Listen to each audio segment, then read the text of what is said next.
Bonjour et bienvenue sur Leader with Attitude. Aujourd'hui, je voudrais te présenter une nouvelle série de podcasts qui va arriver dès la semaine prochaine. En fait, je ne sais pas si tu t'en souviens très certainement. J'avais partagé un formulaire sur Instagram et les autres réseaux sociaux où je vous ai demandé de répondre à une série de questions pour pouvoir m'aider à savoir dans quelle direction orienter mes vidéos et mes articles de blog pour pouvoir vous aider davantage. Et au final, il en est ressorti trois grandes questions principales, trois grands problèmes principaux. En fait, il y a des questions autour de la motivation, justement savoir comment être plus motivé, rester motivé, tout ça. Augmenter ses revenus, gagner plus d'argent, etc. Et créer son entreprise. Du coup, je vais essayer de tenir un rythme d'une vidéo par semaine par rapport à ce programme-là que je vais intituler The LWA Classroom. Pourquoi The LWA Classroom? Parce que déjà je trouve ça stylé. Après, voilà, parce qu'il y a une visée un peu éducative derrière, tu vois. Donc voilà pourquoi j'ai décidé de l'appeler comme ça. Et du coup, comme je l'ai dit, je vais essayer de sortir une vidéo chaque semaine en relation avec les questions que j'ai reçues. Et je vais commencer par la motivation. Le premier grand problème, c'est la motivation. Il va y avoir une série de vidéos concernant la motivation. Puis je vais parler aussi de comment augmenter ses revenus. Je vais faire quelques vidéos, quelques articles là-dessus. Pour finir par la création d'entreprise. Parce que pour moi, justement, je pense que c'est le cheminement logique en fait qu'on doit suivre.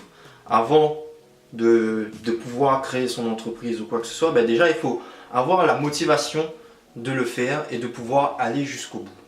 Et une fois qu'on a trouvé cette motivation, qu'on est chaud, qu'on est à fond, tout ça, qu'on est motivé, il faut travailler sur ce projet d'entreprise, certes, mais il faut essayer d'avoir un minimum de fonds aussi au départ. Parce que voilà quoi, même si tu as énormément d'idées, à un moment donné, il faut réfléchir au côté financier, à comment tu vas faire pour financer ton projet. Certes, il ne faut pas se limiter à ça, il ne faut pas que ça soit un frein à ton projet de création d'entreprise, mais à un moment donné, il va falloir que tu te penches sur la question, et d'où le fait, juste après la motivation, parler de comment augmenter ses revenus éventuellement, ça pourrait être intéressant. Donc voilà. Avant tout, aujourd'hui, je voudrais introduire un peu tout ça, expliquer le postulat dans lequel tu dois te positionner pour pouvoir comprendre mes vidéos et savoir un peu où est-ce que je veux aller. Parce que dans les vidéos qui vont suivre, je vais t'apprendre des trucs et je vais peut-être tenir des propos qui vont pas te plaire parce que c'est pas ce que tu as envie d'entendre ou quoi que ce soit. Mais le truc là, c'est pas de te prendre par la main, de te cajoler, de te dire que ça va aller ou quoi que ce soit. Là, on est dans la vraie vie, on a des projets, on a envie de faire en sorte que ça marche. Du coup, c'est pas toujours évident, il y a des trucs à savoir, il y a des trucs à accepter. Et du coup, voilà, on va parler un peu de tout ça, on va établir les bases. Et au moins comme ça va bien se passer, on va avancer tous ensemble. Et surtout, ce qui est important pour moi, j'aimerais avoir votre feedback après chaque vidéo pour savoir ce qui vous a intéressé, est-ce que ça vous a plu, est-ce que la réponse a été utile ou pas. Même si vous n'avez pas forcément aimé entendre ce que j'ai dit, faites-le moi savoir et dites-le moi pourquoi vous n'avez pas aimé ce que j'ai dit. Ça m'aidera beaucoup pour améliorer la qualité des vidéos qui vont venir. Donc voilà. Alors la première chose à savoir sur The LWA Classroom, c'est qu'il faut savoir distinguer désir et volonté. Parce que le fait de désirer quelque chose n'implique pas forcément le fait d'avoir la volonté de le faire, tu vois. Genre par exemple, tu aimerais devenir un grand chanteur, un rappeur ou un youtubeur célèbre. Mais ce n'est pas parce que tu as ce désir que tu as la volonté de faire ce qu'il faut pour devenir un chanteur célèbre ou un youtubeur célèbre. Tu vois. De même pour la création d'entreprise, genre tu as envie d'avoir, tu as ce désir en toi de devenir un entrepreneur à succès qui est milliardaire et qui est connu dans le milieu de la technologie, tout ça, comme Elon Musk par exemple. Mais à côté, tu n'as pas la volonté de tu n'as pas la volonté de travailler justement, de quitter ton pays, d'aller t'installer dans la Silicon Valley, de t'entourer d'ingénieurs très talentueux et d'investir dans ce qu'il faut, là où il faut, pour justement arriver un jour, dans 10, 20 ans, ou 30 ans, arriver à faire en sorte que ton entreprise va à des milliards, comme c'est le cas pour Elon Musk. Donc voilà, le truc, il faut que tu arrives à transformer ton désir en volonté. Donc tu as envie d'avoir quelque chose, et ben, il faut que tu aies la volonté de faire ce qu'il faut pour atteindre cet objectif.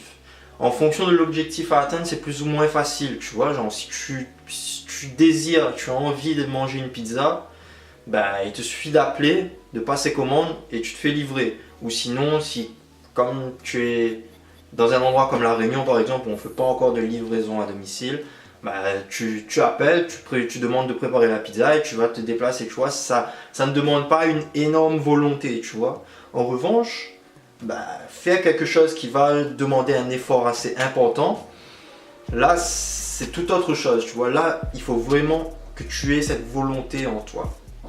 Tu vois, le fait d'avoir cette volonté va te permettre d'aller au bout des choses et de transformer le désir que tu as en quelque chose de concret, quelque chose de palpable. Donc voilà, ça c'est la première chose, distinction entre désir et volonté. La deuxième chose, c'est que dans les vidéos qui vont suivre, parfois les réponses sont évidentes en fait. Tu vois, c'est comme quand je regarde des vidéos de Gary Vaynerchuk où les gens viennent me demander des conseils. Ouais, comment je dois faire pour augmenter ma visibilité sur Instagram par exemple, ou qu'est-ce que je dois faire pour trouver un bon employé, qu'est-ce que je dois faire pour avoir plus de collaboration, tout ça. Bah, tu vois, une fois que Gary Vaynerchuk te donne la réponse, en fait, tu te dis bah ouais, c'est évident. Ou sinon, bah, il a déjà donné une réponse à une question précédente et du coup ta question à toi elle est à peu près, enfin, comment te dire ça, la question que toi tu vas poser, bah, elle va être liée à la même réponse que Gary a donnée précédemment. Mais le truc, c'est que parfois c'est tellement évident que pour toi, bah, ça peut pas fonctionner comme ça en fait, tu vois. Ou sinon c'est évident mais c'est difficile à mettre en place. Et du coup, tu vas essayer de chercher quelque chose de plus simple pour arriver à tes fins. Mais parfois, bah, ça ne fonctionne pas comme ça. Parfois, il n'y a pas 56 000 solutions de faire les choses. Et l'idéal, c'est de trouver ce qu'il y a de plus efficace et pas forcément ce qu'il y a de plus simple. C'est ça. C'est bien beau de chercher la simplicité parce que quand c'est simple, tu arrives à le faire rapidement. Mais parfois, quand c'est simple, il y a toujours une contrepartie, tu vois. Genre, moi, j'ai toujours tendance à dire que quand tu veux quelque chose, tu dois payer soit en temps, soit en argent, soit en effort, tu vois. Parfois, le temps et l'effort, ça va de pair parce que si tu payes pas quelqu'un pour faire quelque chose, bah, il va falloir que tu passes le temps dessus et que tu y mettes beaucoup plus d'énergie, tu vois. Par exemple, pour moi, c'est comme les formations en ligne, en fait. Tu vois, il y a des gens qui suivent des formations pour apprendre à investir dans l'immobilier, pour apprendre à faire de son blog un business, tout ça. Mais en vérité, c'est des formations qui vont te coûter 2000 euros en général, autour de 2000 euros. Genre, Olivier Roland, si tu le payes en une fois, il est autour de 2000 euros et si tu le payes en plusieurs fois, c'est un peu plus cher.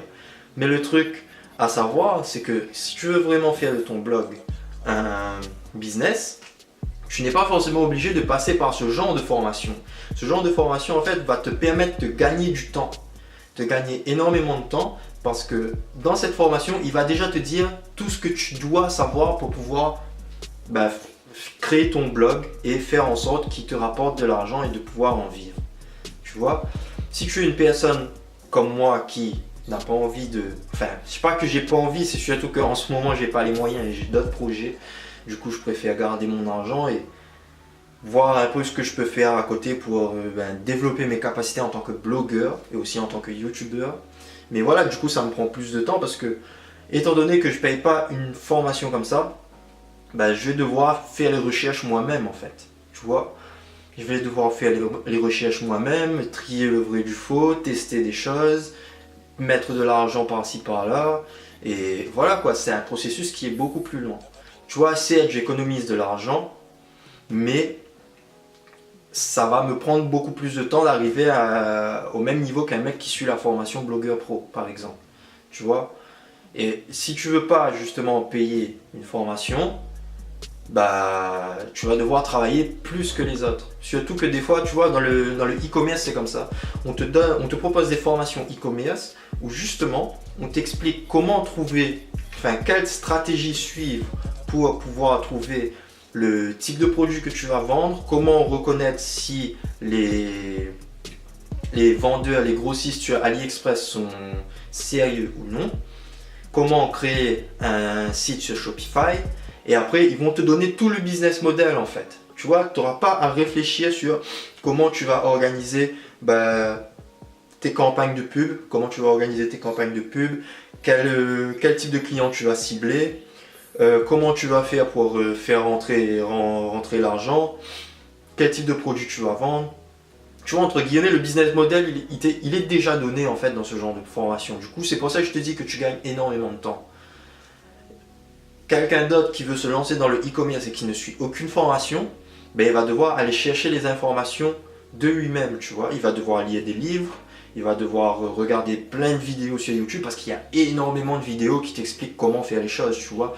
Genre, en ce moment, je travaille un peu sur tout ce qui dit mon autorépondeur et tout sur MailChimp. Il y a énormément de vidéos qui m'ont aidé à mettre en place mes newsletters et à tester de nouveaux trucs, tout ça.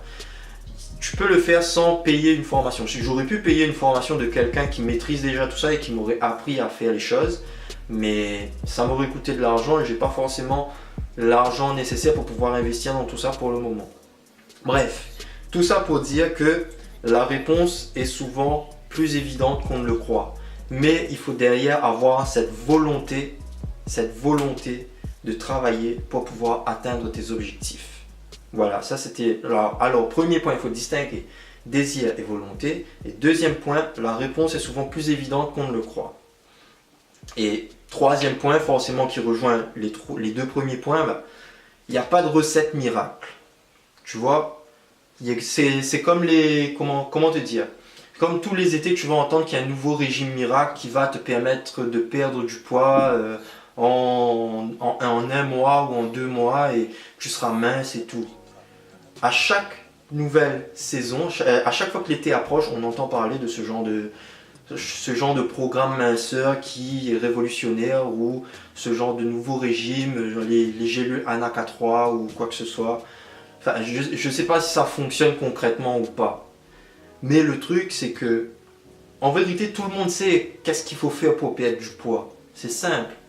Tu essaies de manger le plus équilibré possible, tu varies ton alimentation, tu diminues tout ce qui dit junk food et sucre raffiné, les trucs à fort index glycémique, et tu essaies de diminuer les portions de ce que tu manges de façon à dépenser plus de calories que tu ne manges, tu vois. C'est ça en fait la perte de poids, c'est le déficit calorique. En gros c'est ça, tout le monde sait ça. Pour perdre du poids il faut être en déficit calorique. Mais le truc c'est que les gens, ils n'ont pas envie de faire les efforts. Ils n'ont pas envie de faire les efforts qu'il faut pour justement avoir le physique dont ils ont envie et surtout maintenir ce physique. Parce que tu vois le scandale avec Herbalife par exemple. Ben, en fait le truc c'est qu'à la base, on a vendu Herbalife comme étant une méthode, un régime qui va te permettre, un produit qui va te permettre de perdre du poids. Certes, c'est ce qu'il fait, il tient ses promesses. Mais le problème, c'est qu'une fois que tu arrêtes et que tu reprends une alimentation normale, tu reprends du poids. Pourquoi? Parce que justement, à travers ce produit, on ne t'explique pas en fait que ce que tu manges d'habitude, c'est trop par rapport à ce que tu dépenses comme énergie tous les jours. Tu vois? Du coup, quand tu arrêtes Herbalife, étant donné que Herbalife, avec le shaker que tu vas prendre à la place de ton repas le midi, il va te mettre en déficit calorique. Et si tu manges un repas normal, enfin normal, voilà quoi, chacun sa définition du normal, parce que une grosse plâtrée de pâte à la carbonara, c'est un repas normal, mais c'est très calorique quand même. Donc voilà, le truc c'est qu'il faut trouver le bon équilibre. Il ne faut pas tout le temps essayer de dire ouais, j'ai tout essayé. Non. Le truc, c'est qu'il y a une méthode qui fait que ça fonctionne. Tu vois, en Afrique, les mecs, ils sont pas énormes, tu vois, genre, quand il y a la famine, quand t'as rien à manger, tu perds du poids, t'es anorexique, t'es sous-alimenté, Enfin, il n'y a pas de... Tu arrêtes de manger, tu perds du poids, c'est logique. Donc, voilà, bref, je m'étale. Et voilà, tout ça pour te dire qu'il n'y a pas de recette miracle. Je vais te donner des conseils pour gagner en motivation, pour faire en sorte que ta motivation reste le plus haut possible, sur la plus longue période possible. Mais après, c'est une question de volonté aussi. Il faut que toi aussi que tu aies envie de faire les choses, d'avoir cette motivation le plus longtemps possible. Mais de même, je peux t'expliquer comment faire pour augmenter tes revenus. Mais après, peut-être que c'est des trucs que tu auras déjà vus. Mais au final, c'est des trucs qui fonctionnent. Et après, peut-être que tu ne seras pas d'accord avec ce que je vais te proposer parce que ça va te demander beaucoup trop d'efforts, beaucoup plus d'efforts que tu n'es prêt à fournir pour augmenter tes revenus. Tu vois, c'est ce genre de questions qu'il faut que tu te poses aussi, tu vois. Donc, voilà. En gros, c'est ça. Le postulat, c'est distinction désir et volonté. C'est bien de désirer, mais il faut transformer ce désir en volonté d'agir. Deuxième point, la réponse est souvent beaucoup plus évidente. Et du coup, à ce moment-là, il faut essayer de prendre du recul et d'essayer de trouver qu'est-ce qu'on a contre cette évidence en fait. Parce que des fois, on a du mal à accepter l'évidence. Je vais prendre un truc un peu cliché, genre un mec qui trompe sa meuf. Tout le monde le dit à sa meuf. Même sa meuf s'est rendu compte qu'il le trompe, mais elle veut pas accepter, enfin pour elle, non c'est pas vrai, son mec la trompe pas, tu vois. On a tous déjà connu quelqu'un comme ça. Des fois, la réponse à ta question, elle est devant toi en fait. Et parfois on a besoin d'un déclic, de quelqu'un d'extérieur qui nous remet les idées en place pour qu'on puisse voir et accepter la réalité. Et si on a toujours du mal à l'accepter, il faut travailler sur soi en fait, c'est comprendre pourquoi. Qu'est-ce qui ne nous convient pas dans cette réponse-là. Et troisième point, pas de recette miracle. Tu vois, moi je vais te parler de trucs qui a été testé et approuvé dans des livres que j'ai lus ou que moi-même, à travers mon expérience personnelle, j'ai pu vérifier, j'ai pu voir que ça fonctionnait pour moi. Après, ça convient pas, ça arrive. On ne peut pas plaire à tout le monde de toute façon. Mais j'espère que pour cette série de podcasts intitulée The LWA Classroom, on va apprendre énormément de choses ensemble et j'espère qu'on va bien s'éclater et qu'on va faire en sorte que 2018 soit une année productive et donc qu'on va exploser nos objectifs. Sur ce, je te laisse ici. Je te dis à la semaine prochaine pour la vidéo. Surtout si tu ne me suis pas encore sur Facebook, Twitter et Instagram, fais-le, les liens sont dans la description. Et abonne-toi aussi à la newsletter. Genre dans l'article, il y a forcément un endroit en bas de l'article où tu peux t'abonner à la newsletter. Si tu ne veux rater aucun épisode de The LWA Classroom, je te conseille fortement de t'abonner à la newsletter. C'est important. Bref, à bientôt. Merci d'avoir pris le temps de regarder tout ça. Et surtout, be a leader with attitude.